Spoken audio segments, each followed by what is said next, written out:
Hi, everyone. This is Dr. Andrew Rimby, and welcome back to the Ivory Tower Boiler Room Rewatches Queer as Folk. I am joined here with a very special pop culture broadcast analyst, expert. Randomly Ronnie Jr.com is his website. But Ronnie, welcome to our Queer as Folk episode 8, which was Mm. really riveting, in my opinion.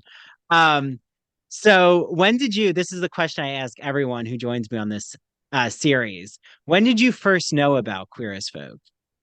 Um, I was born in 80, so I was like a teenager when the show was out. I mean, saying this is like been said 2,000 times by 2,000 people.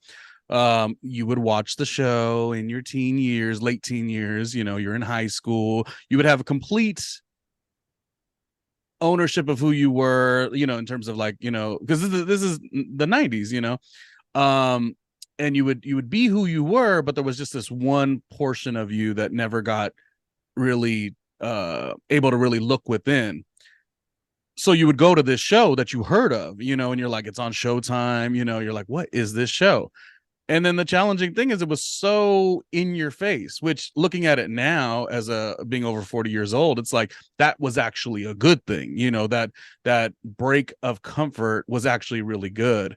But yeah, I would say that I got it. I got not inspired. I got connected to the show just by watching it, like everyone did, with the mute button ready, with the channel back on the remote control ready to go, and just trying to peek in, and then also understanding or like asking questions like, oh, this represents this group of characters, but like, where do you fit in with that? You know what I mean?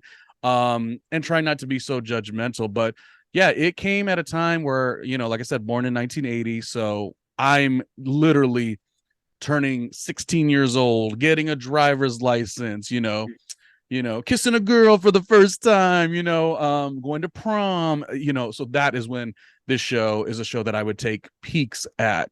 Never fully watched the series until later in life, Mhm. but I've watched it enough when it aired. Yeah. So how long had it been when I had you watch episode 8? How long had it been since you had seen that episode? It had been a very long time. I did go back and sporadically watch some of the newer, some of this series, the Showtime series, which of course was the adaptation to begin with. But I went back and watched it when the Peacock streaming had another like reboot of sorts. So I Yeah. sort of, when I was watching that one, which I don't think that got its fair share, or a chance rather to win. I would have liked to see a second season. I think they were on to something. But when that excitement of the new modern version of it, I guess would be the third version of it, that's Mhm. when I would kind of go back. So that was what, maybe 3 years ago. But no, when you decided to unpack these stories, I was like, it had been more than 2 years. And watching this particular episode threw me for a loop. Like, I'm so in a lot of the work I do, I get to be very confident because really it's just like pop culture, fun conversations, communicating, creating a laugh. My dream job has always been to be a talk show host, But then I gotta tell you, I think I told you prior to us recording, it's like I could watch every episode and be totally chill. Oh, this is amusing, this is entertainment.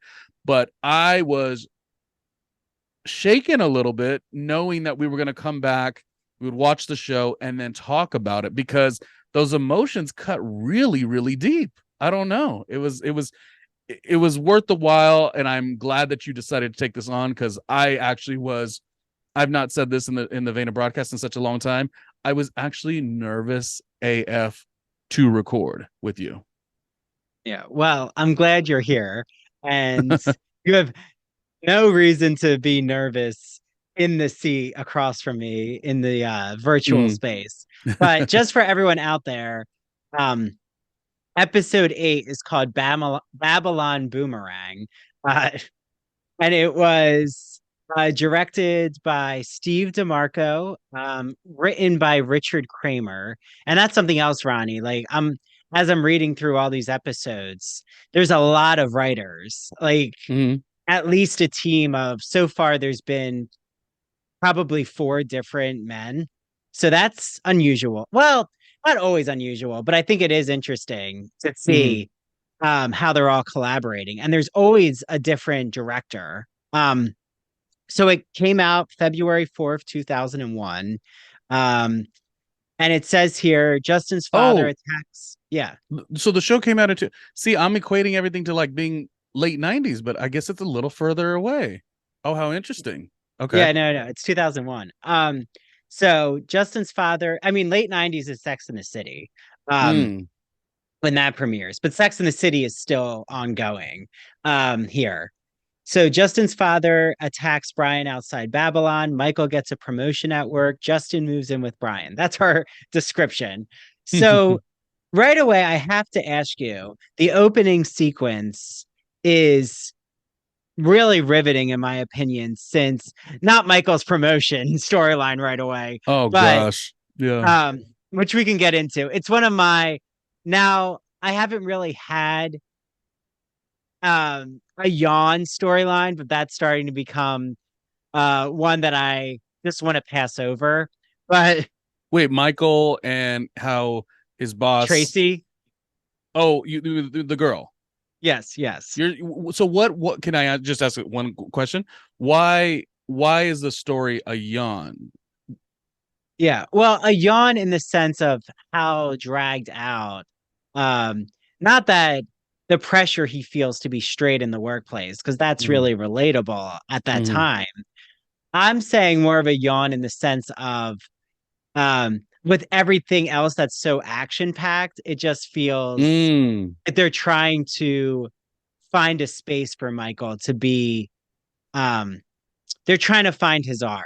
So I think that we can already see that it's a recipe for disaster. Like he's closeted at work, he's Yeah. going to get this promotion, and then when they find out he's gay, it's going to be taken away from him. Like, I mean, even though I haven't yet watched that unfold, it just you Hmm. can see the setup. I gotta say, I howled when Emmett said. So he said, "You want to bring your lady?" Do straight men say that? I was Emmett is just like one of those characters that when we all watched the show years ago, we may have felt certain ways of Emmett, and then as we've all gotten older and his life's changed and evolved, I mean, his one-liners are just so good, and of course, the actor himself and all the stuff that he's done with his career is just so impressive. So to go watch that time in life and such a silly comment, I was cracking up. Do straight men really say that? Hey, Michael, why don't you go bring your lady? Yeah. But I What? do have to say, um, like even though I might have been unfair to say a yawn, I do think it is important in the sense like you're having me reflect on this, Ronnie, which is it is important with the straight community. Um, I feel like the straight community is really caricatured, which is Mm. interesting because usually we see the gay community caricatured, but Mm. instead they're Interesting. flipping it on its head, and the gay community and the queer community has more layers and emotional depth, and the straight community is kind of painted with a broad brush. Like, oh, do you call her a foxy? Do you still say she's a foxy lady, Michael? Or like What? That what is these straight so men say? interesting. You're right about that. Yeah. And I don't even know if that was by design, but it is actually kind of the way we see the interaction in the world. I mean, the even though Michael wasn't out, the naive energy that girl was like, "Oh my gosh, this means something." It's like, "Honey, read the room." Like, come Yeah. on, Well, first of So all, he barely kisses her. I mean, it's like the steps are not, the yeah. flirtation is not there for you, Tracy. Yeah, Yeah, I I mean, don't and think, also you don't want to negate women have went through that for yeah, guys, ourselves. Like we've we've we've dated women, went to prom, did all these things as you were sort of at a different stage in your life. This one's a little different because it is the basis of a career goal that he has. So you're not saying it's like a yawn the actual issue. You're just like it took a no, while to get there. Yeah, it's taking a while to get there.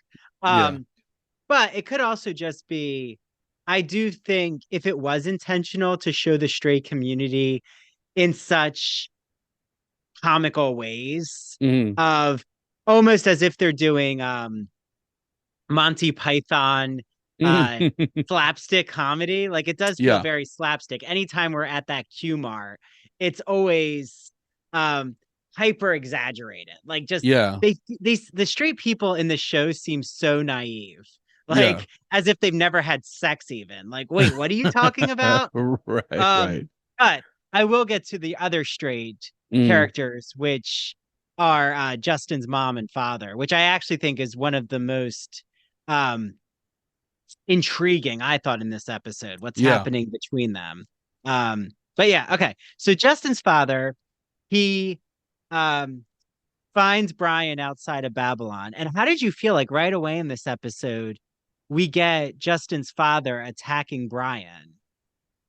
Um, the comical side would be like, well, was Justin's father at the bar as well? No. Yeah. Um, I mean, it sucks. It sucks, and it's a little bit of like, when you have that misguided, I'm just doing this terrible thing to protect my son. That's the hardest. Like I said, watching it as entertainment was no problem. When I thought, oh gosh, we're gonna come and now recap it and really like dig deep a little bit, then I was like, oh, this is actually really, it's why the material is so wonderful, because I felt so bad. I felt so bad that it accelerated a lot of things. It's like that thing. It's like, you create these really awful situations and awful spaces where like Justin doesn't know where to go, what to do. He's still dealing with his own regular life, as a young adult, and then at the same token, everything is accelerated and you have to now make moves. I mean, when Brian goes, well, where are you going? He's like, I'll find somewhere to go. I mean, that just is so relatable to so many people where they've had to figure it out.